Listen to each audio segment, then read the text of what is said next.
Agama Tao. Oke. Nah, dalam sejarahnya itu, mereka dalam dogmanya percaya adanya tiga sesepuh pendiri Taoisme. Kita bisa lihat dalam Tao Te Ching maupun Chuang-Tzu, sering kata Huangti ini disebut, Kaisar Kuning. Karena orang-orang Chu itu mengaku keturunan dari Curung. Curung itu adalah dewa api yang menjadi menteri pada masa Huangti. Jadi secara tidak langsung mereka menyatakan diri mereka adalah keturunan dari Kaisar Kuning. Ini yang membedakan dengan budaya yang lain. Kita bisa lihat berapa banyak penyebutan itu. Ya. Jadi mereka semua menjunjung tinggi sesepuh pendiri Taoisme itu adalah Kaisar Kuning. Dan pendirinya itu di hari kelahirannya dijadikan awal tarikh Tao, atau kalau sekarang itu 4717 Tao era. Ini dibuat beberapa tahun yang lalu, jadi belum direvisi ya Tao eranya ya. Awalnya di Taoisme sendiri tidak menggunakan Tao era atau annual year, daripada yang di Tiongkok menggunakan reign year ataupun tahun berdiri tahun kekuasaannya raja. Mereka itu menggunakan annual year pada akhir abad 9, awal abad 20. Jadi bukan dari zaman purba. Jadi awal abad 20 sebagian dari Taois menggunakan Tao era. Tao era sebenarnya sama dengan Huangti era. Cuma membedakannya adalah 1 tahun Li Chun dan sebelum Li Chun dan setelah Li Chun. Kita membedakan cuma 1 tahun. Jadi ada mereka menghitung sebelum Li Chun dan setelah Li Chun. Itu hanya itu. Sistem perhitungan cuma di situ. Sedangkan kaum nasionalis itu menggunakan Huangti era. Ada juga orang yang dari Jewish itu menggunakan yang kita sebut Kongzi era. Itu semua berawal dari akhir abad 19, awal abad 20. Penggunaannya itu semua. Jadi sebelum-sebelumnya tidak dikenal sistem ini. Oke. Kemudian sesepuh pembuka. Jadi ini adalah sesepuh pemula atau kita sebut Sicu. Ini kita sebut Haizu. Itu Lao Tzu. Dan pergi ke barat. Dia dianggap sebagai sesepuh pembuka ajaran Tao dengan menulis kitab Tao Te Ching. Jadi kalau Huangti itu pendiri Taoisme karena dianggap dia membangun peradaban Huaxia atau kita sebut peradaban Tionghoa. Lao Tzu ini dianggap mengajarkan dogma mengenai Tao itu apa. Kemudian yang ketiga itu adalah Zhang Taoling ataupun Changling. Pada masa itu sebenarnya Zhang Taoling itu tidak pernah menyebut sektenya itu adalah Zhang Yi Pai. Tapi orang-orang menyebutnya Utomi. Selain Zhang Taoling pada masa itu dan sebelumnya sudah ada beberapa orang mengaku dirinya sebagai Taois. Tapi mereka tidak seperti Zhang Taoling. Contohnya mungkin yang kita sering tahu kalau kita baca di Samkok itu ada namanya Ichi. Kemudian namanya Zhuo Ce. Ada namanya Zhang Jiao yang mendirikan gerakan Taiping Tao. Tapi yang paling sukses dalam mengembangkan Tao Jiao itu adalah Zhang Taoling. Dia bangun 24 Zi ataupun wilayah administrasi pengaturan penyebaran agama Tao. Dia membangun konsep kepanditaan. Ini zaman dahulu belum seperti sekarang, mereka menggunakan Kuichu, istilahnya itu. Jadi Zhang Taoling itu berjasa di situ dan dia berjasa dalam menyusun sistematisasi pengajarannya. Dia berjasa menyusunnya itu dengan seperti konsep agama sebenarnya itu pertobatan, penebusan dosa, pengampunan. Karena semua agama harus mengenal nama penebusan dosa, pengampunan dosa, dan keselamatan. Tang Taoling menggunakan itu dengan menggunakan konsep San Quan atau tiga penguasa langit. Tiga penguasa langit, bumi, dan air. Itu yang kita sebut di situ. Gitu. Kemudian dalam hal ini keturunan ataupun cucunya Changling itu yang bernama Changlu itu juga mendapatkan support dari Cao Cao. Dalam artian dia berkiblat kepada Cao Cao sehingga wilayah Hancung itu selamat dan dari situ agamanya mulai berkembang. Selain itu kita mengenal ada beberapa guru langit seperti Sa Zhenjian, Xi Zhenjian, sama Ke Zhenjian. Xi Xun, Sa Shaojian, dan Ke Hong. Itu juga salah satunya. Sehingga Taoisme boleh dibilang pada masa itu ada beberapa sekte. Tapi beliau, Changling, dihargai sebagai orang yang membangun sistem. Karena itu disebut Jiaozu. Ya, caranya Changling ataupun Chang Taoling itu penyebab agamanya melalui pengobatan. Jadi pada masa dahulu itu masyarakat banyak yang sakit, menderita, sehingga dia menyebarkan melalui pengobatan. Kita perlu tahu bahwa konsep zaman dahulu itu hampir semua agama mengenal kalau sakit itu karena ada suatu hal yang buruk, entah setan, entah kuasa gelap, entah apapun. Jadi dia lakukan pengobatan itu dengan talisman atau kita sebut fuco. Dia menawarkan konsep pengampunan dosa. Jadi kalau Anda sakit, Anda ada masalah, ingin diselamatkan atau ingin selamat dari masalah itu, Anda harus membuat 3 surat. Soal pengakuan dosa. 3 surat itu, pertama dikirim kepada Tian Quan, surat kedua dikirim kepada Ti Quan, surat ketiga dikirim pada Sui Quan. Cara kirimnya, jika dikirim kepada Tian Quan, maka itu dibakar. Jika dikirim kepada Ti Quan, maka itu dikubur. Jika dikirim kepada Sui Quan, maka itu dilarung ke sungai ataupun ke laut lah. Tapi sungai lah lebih gampangnya. Ya, kemudian dia mengumpulkan beras untuk amal. Dia membagikan beras, dia bagi lagi kepada masyarakat, terutama kelas petani. Dan dia menaklukkan kekuatan-kekuatan jahat, siluman lah, ilmu gaib lah, segala macam. Kemudian dia membuat doa-doa penolak bencana. Jadi dia itu tidak sekedar menolak bencana manusia, tapi dia juga melakukan ritual untuk menolak bencana pada negara, pada wilayah, pada apapun. Keempat. Dan terakhir itu membangun 24 wilayah pengajaran. Nah, dianggap itu moksa. Itu dia menitahkan anaknya Chang Heng melanjutkan tugasnya membasmi siluman, membantu negara, melindungi rakyat, dan menjaga perdamaian dunia. Itu sebenarnya tugasnya Tian Shi.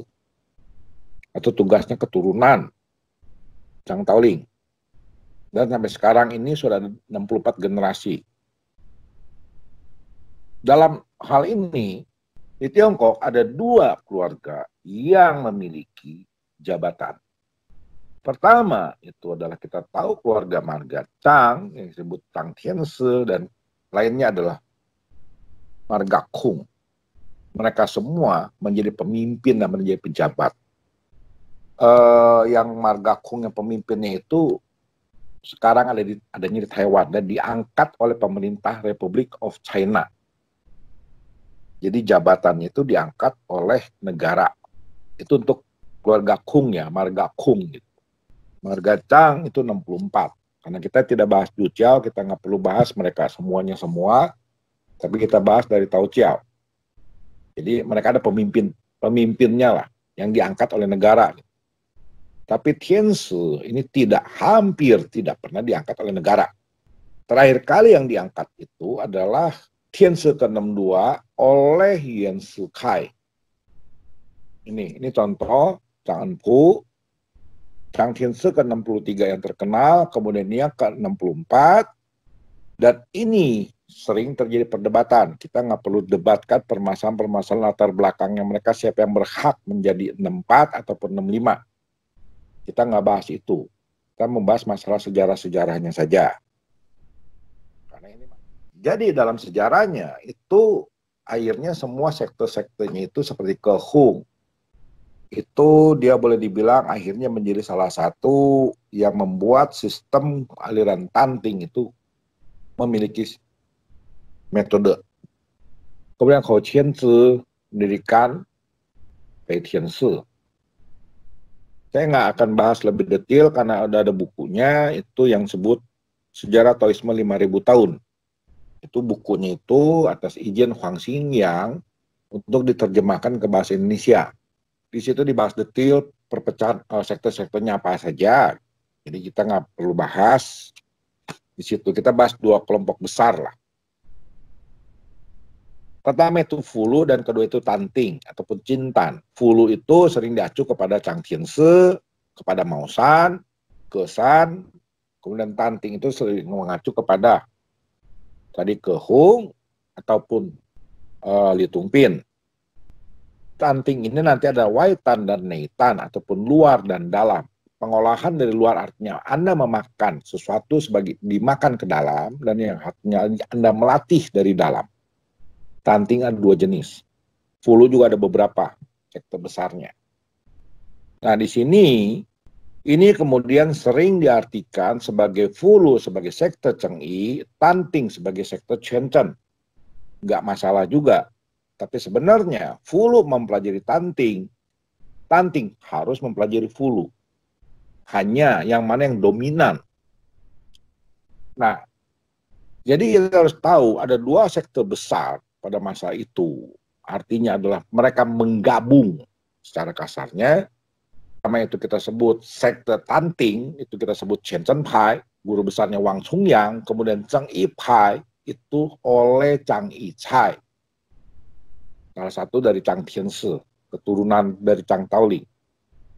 Jadi sekte Chengyi itu sebenarnya berdiri pada zaman Yuan dan sekte Shenzhen berdiri pada zaman Song. Mazhab lah kita ngomong. Penggolongan mazhabnya itu menjadi jelas pada masa itu. Kemudian yang dimaksud dengan Fulu itu artinya adalah Fu dan Lu. Yang dimaksud Fu ataupun kertas jimat atau talisman itu sebenarnya berdasarkan dari artinya adalah orang yang bisa dipercaya atau Anda memegang surat bukti perintah dari kaisar. Itu asal muasal dari pengertian kata Fu. Lu itu adalah buku untuk mencatat. Jadi Fu itu lahir dari tradisi zaman dahulu. Itu adalah surat papan perintah dari kayu yang dibelah dua. Satu disimpan oleh jenderal, satu disimpan oleh kaisar ataupun oleh pejabat daerah. Jadi jika saya sebagai kaisar memberikan perintah kepada jenderal saya di perbatasan misalnya, maka patahan kepingan itu yang dibawa kemudian disatukan oleh si jenderalnya itu, jika bisa menyatu maka dianggap itu perintah asli dari kaisar. Itulah Fu atau kita sebut Ping Fu.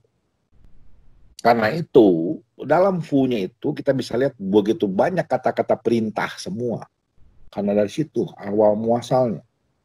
Lu itu buku mencatat. Jadi fungsi lu dalam sekte Chengyi itu adalah sebagai pengesahan atau pentasbihan umat Tao sekte Chengyi, sebagai catatan. Ketiga, pengampunan dosa. Keempat, kewenangan seorang pendeta Tao. Karena itu ada 24 lu, 24 tingkatan. Jadi Anda, misalnya lu yang pertama, Anda hanya berhak mengatur ritual seperti apa, mengundang dewa seperti apa. Gampangnya seperti itu. Mungkin orangnya sekte Chengyi bisa lebih menjelaskan lebih detail. Karena ada 24 lu. Masing-masing itu fungsi-fungsinya berbeda-beda, kewenangannya berbeda. Anda bisa lihat itu di Tao Chang. Dalam Taoist Canon itu juga ditulis jelas. Gitu. Kemudian permohonan juga ada di situ. Ya. Tanting itu adalah metode pencerahan pencapaian keabadian. Pertama dengan obat-obatan dari luar, kedua dengan pelatihan nafas, meditasi, olah tubuh, olah batin. Jadi sekte Fulu juga akan mengenal metode seperti ini, dan sekte Tanting juga akan mengenal Hu juga. Karena saat mereka melakukan ritual, mereka memohon memerintahkan tentara. Perintahkan dewa, turun segala macam, itu dengan Fu ataupun dengan Pukang, dengan berbagai macam cara lain. Tapi Tating itu lebih menekankan kepada pencerahan. Seperti dalam Ling Pao Pifa, salah satunya itu dari Chen Chen punya. Teknik pelatihan dari Chen Chen itu dirangkum dalam Ling Pao Pifa. Teknik-teknik meditasinya. Oke. Nah, kita harus lihat dulu. Tadi kita bahas itu adalah dua institusi agama Tao yang saya sebut sebagai agama yang bersifat institusional. Kemudian Tao di Tiongkok itu unik. Berbeda seperti di Eropa, mereka itu adalah institutional religion sehingga tidak dan keras, kuat, sehingga tidak memungkinkan lahirnya diffuse religion. Diffuse religion itu kita sering temu begitu banyak di Tiongkok. Sehingga kalau udah kan pemikiran Sumen tadi, di Tiongkok itu agama bisa ratusan. Nggak cuma satu, atau dua, atau tiga. Dan itu semua diffuse religion itu kita mengenal dengan berbagai macam nama. Ada nama Lisan, ada namanya Mesan, ada namanya Tianli, ada namanya Pakwa, ada yang kita sebut Tiantao, tapi Tiantao udah termasuk institutional religion. San Ichouju sudah termasuk institutional religion. Itu begitu banyak sekali. Mereka ada kult-kult tertentu, ada Hua Kuang Pai atau Hua Kuang Jiao, kultnya kepada Hua Kuang Tati. Ada Puan Jiao, kultnya kepada Puan. Itu kita masukkan dalam kategori diffuse religion. Begitu banyak dan mereka semua sering kita sebut agama rakyat atau kepercayaan rakyat. Dan dalam beberapa hal mereka itu sering dikategorikan sebagai agama Tao rakyat. Ya, ini yang kita lihat adalah Centung Tao Chiao, ada 86 subsekte, 2 aliran besar, Chen Chen dan Cheng Yi. Kemudian yang disebut Mincien Tao Chiao itu banyak banget. Alirannya banyak banget. Ataupun kita sebut kultnya banyak. Dan sebagian yang di kultnya itu dia akan mengasosiasikan dirinya sebagai Tao Chiao. Itu. Ini contoh Taoisme rakyat. Ini sebenarnya kita lihat ini adalah Buddhisme rakyat ya. Turun derivat dari Xianghua Hesang di daerah Meizhou. Kalau ini kita tahu ini Cithung banyakkan diasosiasikan pada lisan. Padahal Maosan rakyat pun atau Maosan selatan pun mengenal seperti ini. Contohnya Gotong Kyo, permainan jalangkung. Ini contoh-contoh Taoisme rakyat lah gampangnya. Bahkan mereka sendiri juga bingung kalau ditanya kultnya apa. Sistematisnya apapun mereka akan bingung. Ya kalau kita tanya konsep dasarnya, sistematisnya, teologinya, kosmologinya, mereka tidak akan bisa jawab. Dan itu yang menjadi mayoritas. Sehingga mereka kadang-kadang akan menjawab menurut pemikiran mereka sendiri. Kerangka berpikir tak tertuangkan dalam kitab. Ini. Contohnya ini lisan di Singapura. Tadi ini Taiwan, Singapura, Malaysia. Kita bisa lihat modelnya look seperti keris. Tuh. Ini seperti keris. Mereka menggunakan ini Wing Chun yang panjang punya, Wing Jiang punya panjang. Nah, kemudian apa? Akhirnya yang sekte mainstream atau yang disebut ortodoks, yang ini tadi sering disebut heterodoks. Ada penelitian mengenai ini, pertentangan mengenai heterodoks dan ortodoksnya itu di Taiwan keras. Awal abad 20 sampai tahun 70-an itu keras. Sehingga yang ortodoks akan membuat sistem menyatakan bahwa satu aliran Taoisme itu terletak pada apa. Jadi menekankan pengakuannya dalam kitab-kitab Taois serta 3 pusaka. Jadi kalau ada orang bilang I Huang Pat Sin Ching nggak dipercaya, yaitu jangan Anda mengaku sebagai Taois. Atau dia bilang nggak perlu baca Tao Te Ching, itu juga nggak bisa dimasukkan sebagai Taois. Karena ini dibuat satu standarnya supaya nggak kacau. Yang pertama itu adalah yang kita sebut 3 pusaka. Pertama Tao, Ching, dan Se. Tao itu ada sebagai suatu primary source ataupun kita sebut yang absolut. Kemudian kedua adalah kitab-kitabnya. 36 bagian sering disebut tergantung sektenya apa. Cheng Yi dan Chen Chen kuenya agak beda pembacaannya. dan se, guru dan para sesepuh. Kemudian Anda harus mengakui bahwa yang tertinggi itu adalah Sanqing sebagai manifestasi daripada Tao itu sendiri. Jadi kalau dia tidak mengakui Sanqing, maka itu sulit disebut sebagai sekte Tao. Yaitu Yan Shou Tianzhen, Ling Pao Tianzhen, Tao Te Tianzhen. Kemudian dalam pelaksanaan sehari-harinya, itu adalah se, welas asih, Jian sederhana atau rendah hati, bukan Wei Tian Xia Xian, tidak melaksanakan kehendak, atau tidak mendahului dunia, itu maksudnya tidak berkompetisi. Ada penjelasan mendetil mengenai bukan Wei Tian Xia Xian, apa yang dimaksud tidak mendahului dunia atau tidak berkompetisi. Kita lebih bahas pada agama Tao, jadi tidak membahas masalah ini. Ini yang disebut Sanqing Tianzhen. Ini udah menjadi kata kesepakatan dari Zhang Yi maupun Chen Zhen. Jadi ini sudah menjadi konsensusnya mereka dari sekte ortodoks. Kalau sekte rakyat ada Hongqun, Laozu segala macam, yaitu sekte rakyat. Tapi sekte ortodoks ini adalah manifestasi dari Tao berdasarkan dari Yi Qi Hua Sanqing atau Tao Sheng Yi Yi Sheng O Sheng San. Dari Tao Te Ching itu sendiri mereka ambil. Kemudian pentasbihan itu tadi kita udah bahas registrasi atau lu, dan di Shenzhen adalah sila. Jadi Taoisme resmi ataupun yang disebut ortodoks dapat dilihat dari lu atau cie, silsilahnya ajarannya. Jadi mereka semua kita bisa tanya lu-nya tingkat berapa, ada nggak lu-nya, dan cie-nya itu ada nggak, itu kita sebut tu tie. Jadi di Tiongkok itu ada namanya tu tie. Tu tie itu ada di Taoisme maupun di Buddhisme Mahayana.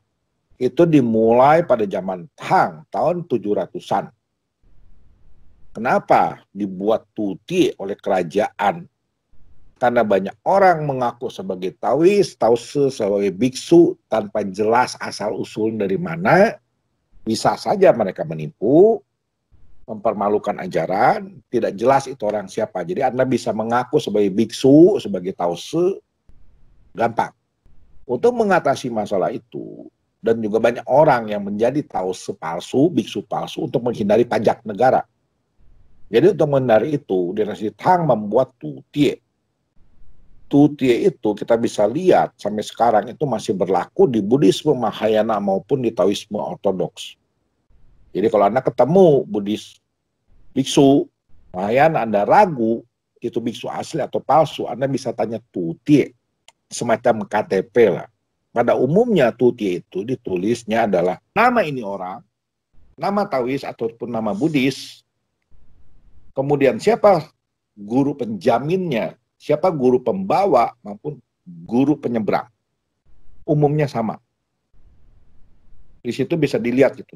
Kapan, tahun berapa ditulis dengan detail. Di mana tempatnya. Pada tanggal berapa. Jadi kita bisa lihat dari tutie-nya. Pada umumnya mereka semua itu harus memiliki tutie. Dan dari tutie itu kita bisa tahu dia itu sebagai apa. Kalau di Buddhis, dia mengaku sebagai cise ataupun upasaka-upasika, itu di tutie pun ditulis. Atau dia sebut sami juga ditulis. Di Taois juga ada cise dan Taoise ditulis di situ. Jadi jelas gitu. Itu adalah cara untuk menghindari orang-orang mengaku. Dan sampai sekarang ada orang Hong Kong, Wong Ching Ching atau siapa saya lupa namanya, itu dia di Hong Kong. Kalau ada orang biksu, karena kebetulan dia Buddhis, suka minta, bisa pindah patah lah kasarnya, atau jualan apapun, dia akan tanya tutie-nya mana.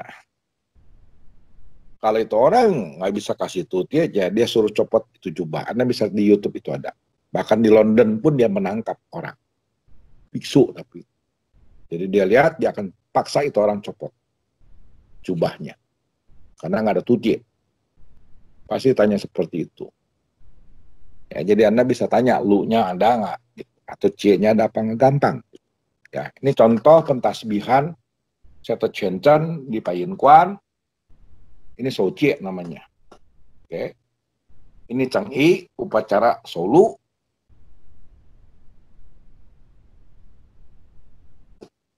Dan ini contoh tutie. Ini contoh tutie-nya dari Shenzhen dan Zhang Yi. Ini ada dua yang dibelah dua. Chang'e maupun Shenzhen sama, nanti ada yang dibelah dua. Satu dibakar pada saat anak petasbihan, satu yang disimpan pada saat meninggal, ini ikut dikubur. Jadi konon setelah meninggal itu dua itu akan disatukan lagi. Asli nggak sih gitu? Jadi meniru konsep Kung Fu sebenarnya. Oke, sampai di sini dulu ya. Besok dilanjut.